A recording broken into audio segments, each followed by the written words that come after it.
Good Thursday evening. We're out here on the bench again. We're going to do a ripple check on this power supply.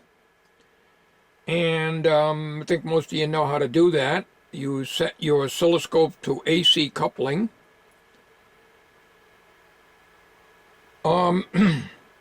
First of all, before we do that, we're going to set this power supply here.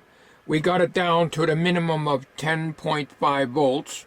Okay, we got our meter hooked across it.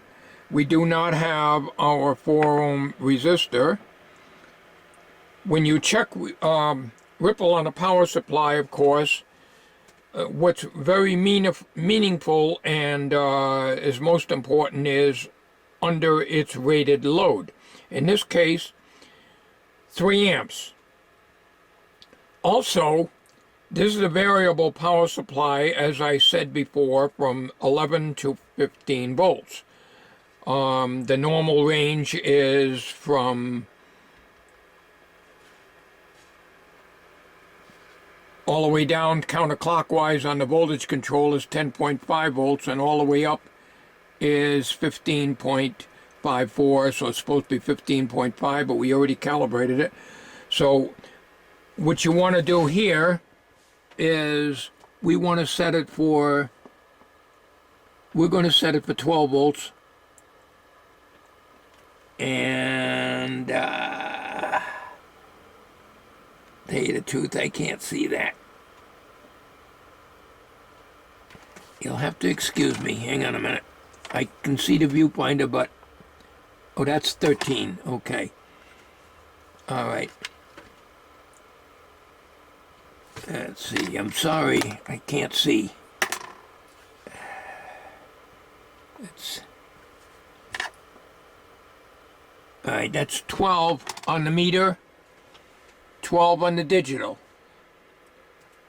12.08. Okay. So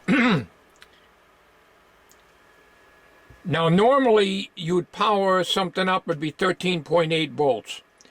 But for simplification, because I have to use a cheat sheet,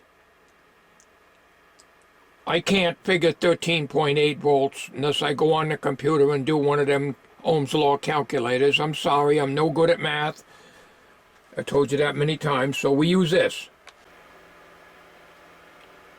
This one here was originally mine. I sent it to Buzz. He sent it back to me a couple of years ago. And it was my go-to sheet, my calculator I should say, in order to figure out Ohm's Law. Rather than to struggle with math. So what we're going to do right now is we're going to, because I can't read 13.8 on this chart, it's like splitting hairs, we're going to set it for 12 volts and check the ripple at 12 volts. Sorry about the dehumidifier, you'll hear a little noise in the background here. Alright, so what we want to draw off this power supply is 3 amps. So we roll this over. Where am I here? Parallax error again with the viewfinder and the lens. Let me stop the camera. I got to get my magnifier out here and I got to get it right on 3 amps. Okay, we got the dial set to 3 amps. Now we go over to this portion. And what we're going to do is I'm going to stop the camera because I need 2 hands. I can't be like John from Arkansas. Hello, John! Who don't use a tripod, and I don't feel like setting this camera on a tripod because it's too heavy. It'll topple over the bench tripod. I got to move this dial to 12 volts. I'll be right back. Okay. We're at 3 amps. That's what we want to draw off the power supply because it's rated for 3 amps continuous. Anything over that, it goes into shutdown. And over here,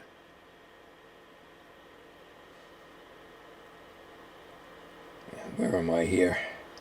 I cannot work under a camera, I'm telling you. You can see I'm on 12 volts. I'm in my own light here. I keep losing my place here. All right. And over here,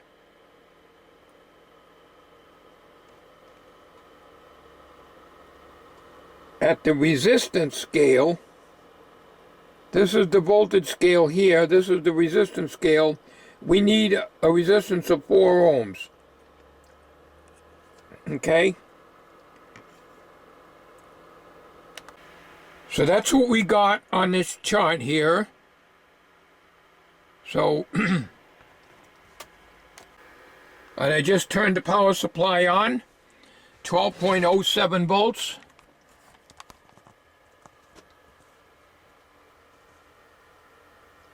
All right, close enough. So we're testing the ripple. I have the oscilloscope set on DC coupling right now. We're starting at the baseline here. Doesn't matter, we can start up here, whatever. All right, but we're starting here. We're set on 1 volt per division, but we have our probe set times 10 right here. Okay? So the first thing I'm going to do here,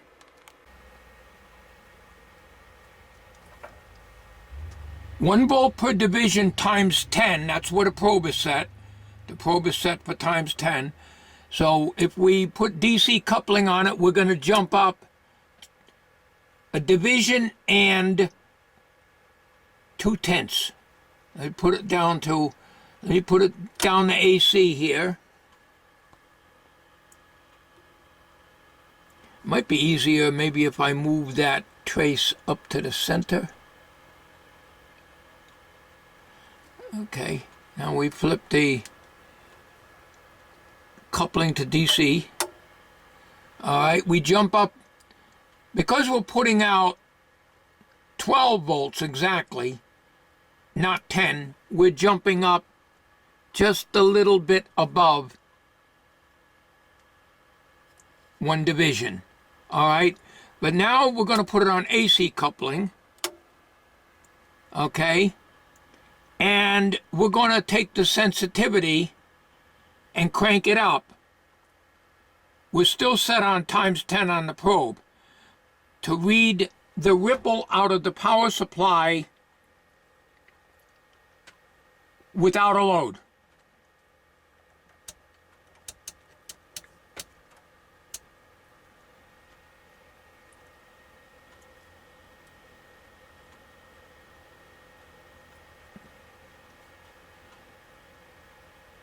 Essentially, basically nothing. What we're going to do now is stop the camera a second here and we'll put this back down to 1 volt per division, and I got to get my eye up on top of that to see it. Okay, we're back to 1 volt per division. The probe is still set for 10, so we're reading 10 volts per division. So if we go to DC coupling, you can see it jumps up 1 division. We'll stay on AC coupling, because what I want to do now is to put this 4 ohm resistor, which is conveniently buried under my test leads here,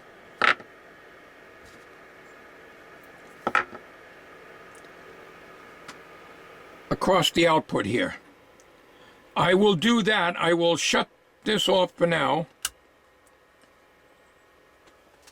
Always turn your intensity control down on your scope so you don't burn the trace. You all notice probably the higher the sweep rate is. The sweep rate is very low now because we're trying to read 60 or 120 cycle ripple. Okay, my damn meter's gonna go out. It's beeping. That's the problem with these things. They beep. My Flute 73 don't do that. these two here, this is the one I got at the ham auction I won. After it does a little bit of beep and then it shuts off. So we'll shut it off for now. Okay, I only put it on there to check for the accuracy of this, and they're pretty close. This is a hair off, but not enough to worry about. So what we're going to do now is I'm going to connect up this resistor on these 18 gauge test lead wires, which I use on all my power supplies and my metered. I got this 18 gauge stranded wire instrument test lead wire from eBay when I first started my shop. And so that's the heaviest wire I got. So what we're going to do here is we're going to disconnect the voltmeter. We're going to take these leads and connect them to here and put the oscilloscope probe across here. I'll do all that and get back to you when I'm ready to load test this and check for ripple. Now, if there's a high ripple, there is a large electrolytic right here.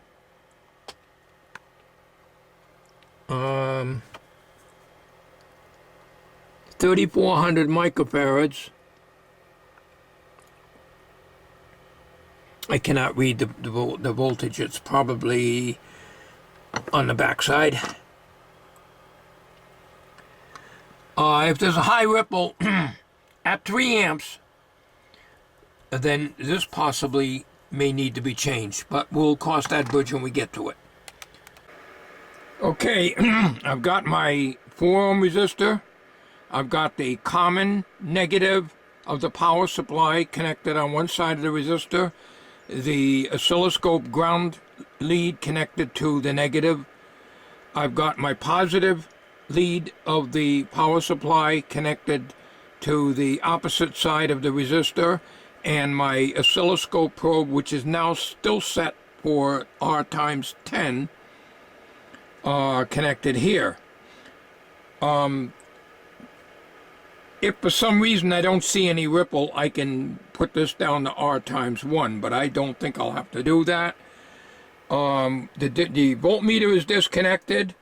The meter switch is set to amps, so the meter should read 3 amps,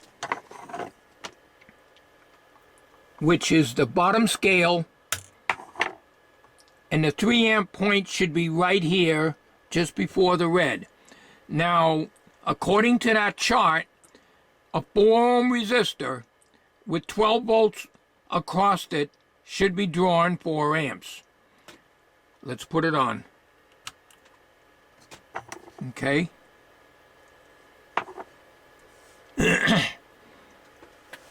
Let's put it on voltage. It's holding at 12 volts. Put it back on amps.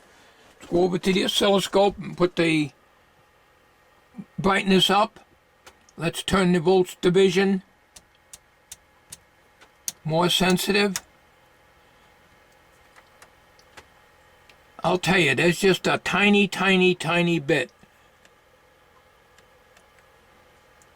That is set for, I got to get my magnifying glass. That probe, that control, you see the white there? It's set on 5 millivolts.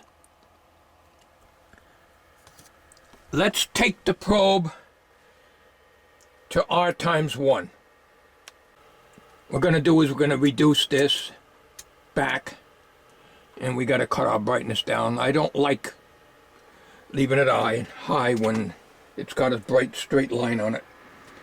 Let's turn this.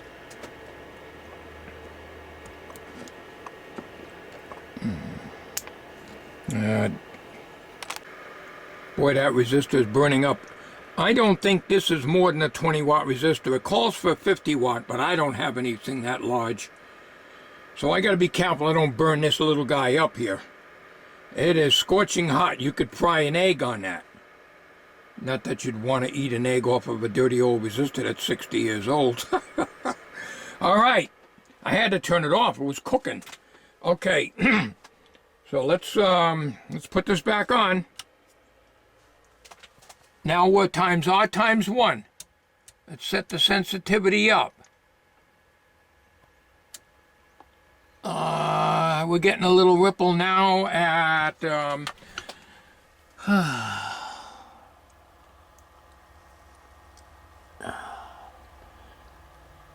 millivolts. This is where I can't figure things out. I'm sure some of you guys that are working on this stuff all the time. I gotta turn that off. That resistor, I can smell it. This 5-watt resistor right here is, you can't keep your hand on it. Got it turned off.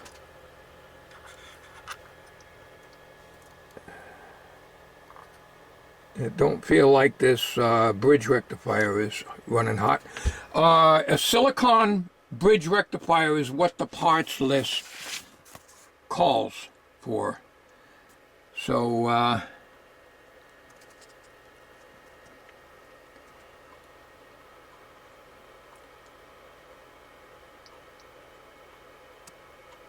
that's just...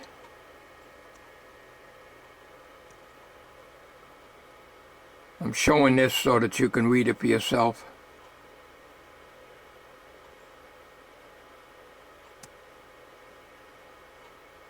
It's in there. I can't quite make it out, but it's in there. It's on the list because I saw it. You might have seen it. But anyways, okay, I got to do some thinking here. How am I going to read that ripple? Let's see. If I put that back down to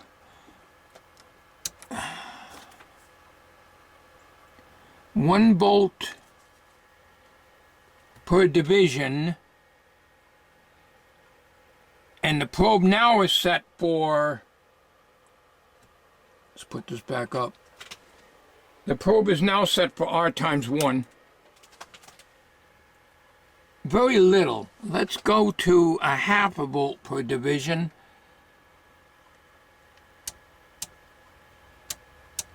You start seeing it at 0.1 volt per division. And you can really see it at 50 millivolts. All right, I shut down my scope. I want to do some tests on these, but I'm not doing them tonight. This is not a very scientific one. There are videos if you want to know how to do this. Watch them because I'm just a tinkerer. But it looks to me like the ripple is really low on this. I started showing a ripple at 1/10 of a volt per division, okay? With the probe set on R times 1. I originally started out on R times 10. That's what you want to do. Always start on the high and work your way down. That goes for digital meters, analog meters, or anything else. So this thing is working very well. Oh, it's got static sensitive here. Don't tell me the air is dry in here because of my dehumidifier.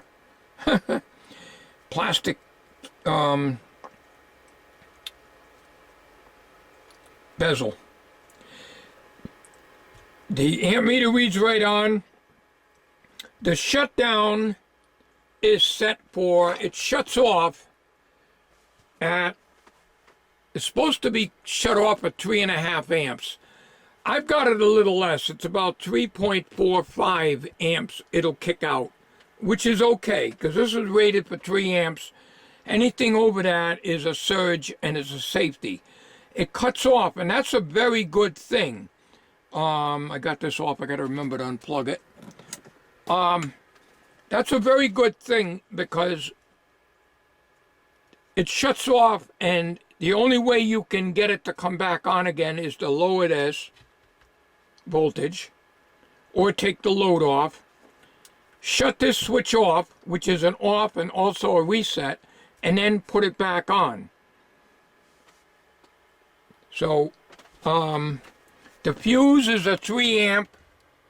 I just marked it out here again because it's underneath the fuse. It corresponds with the schematic. It's the main power fuse. So this thing is working very well. I'm not going to worry about the silicon bridge diode. Some of my viewers have said that it's probably replaced. This has been replaced because it originally had a selenium in it. Apparently not, according to the parts list. So that might be original, or it could have been replaced, but it looks small. But I'm not going to worry about it because it's working very well. It's doing the job. It's primarily for running a low power.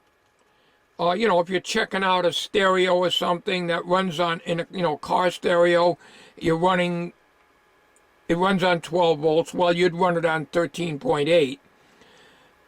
Remember that cheat sheet that I showed you, that chart? It's very hard to get 13.8. You probably have to go to 14.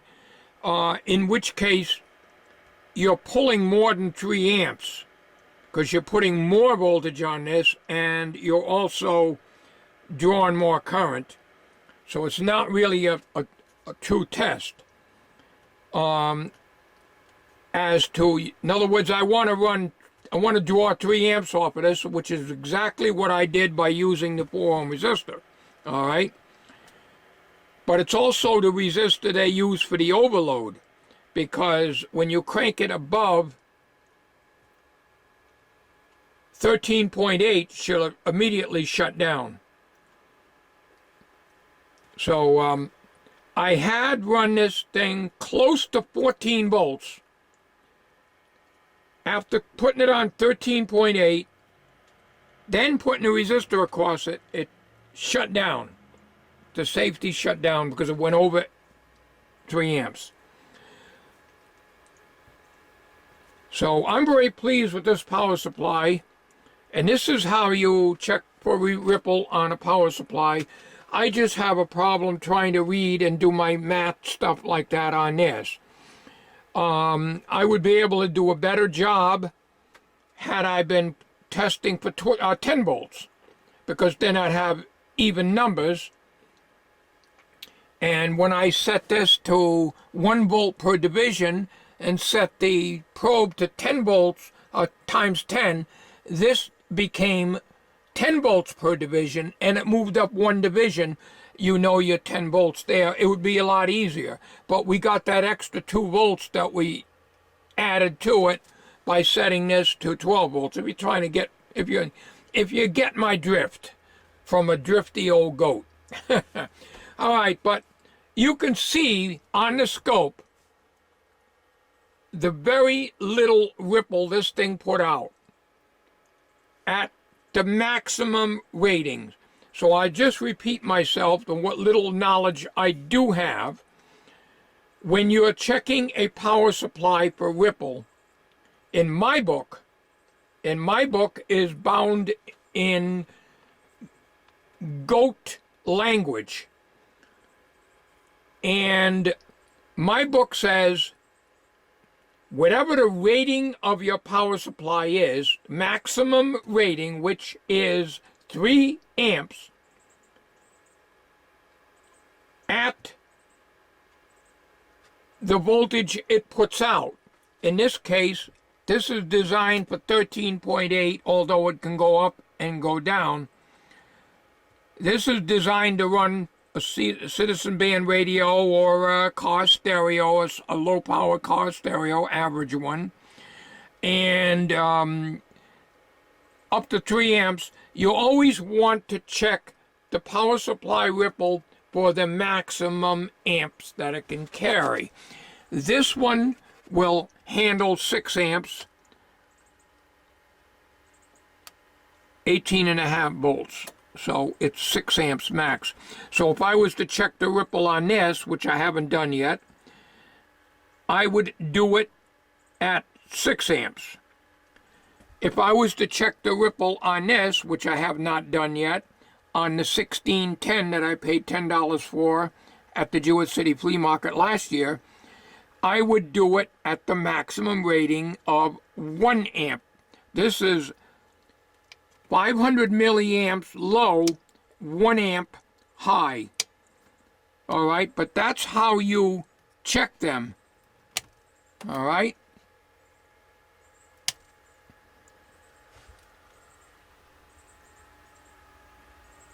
Unfortunately, well, this leader scope is very good, and I had it in my old shop. Unfortunately, I don't have the volts per division backing plates. I can't get them. They're impossible unless I buy a whole scope. There's a bezel that goes on the back of these that's missing, so I have to count over, and I have to look and actually put a probe on it and find out. I think this goes down lower, more sensitive than this one, as I recall, in sensitivity. So I'm not sure if this goes 5 to 1, or does it start at a lower or higher number. I don't remember now. In other words, this scope is not as sensitive on volts per division as the 2236, which Mike gave me a few years back. That's why he gave it to me, because the backing plates were missing and he didn't need it. I tried all over. I cannot get them. Impossible. Not without paying $50 an hour, but $25 an hour. I'm not going to do that. So we have to count up, you know. But anyways, this is becoming a very long and chattery video, thanks to the old 64 goats never learning to keep his mouth shut. But I wanted to make a test on this. This is done, calibrated, overload set, calibrated. And that concludes this video. You know, there isn't any videos on YouTube on these power supplies, nor is there any on the 1610. I guess they're just too old. They may be oldies, but they are goodies. Have a good night and keep cool. I'm going in the house. It's getting a little warm here. I have not turned the AC on out here.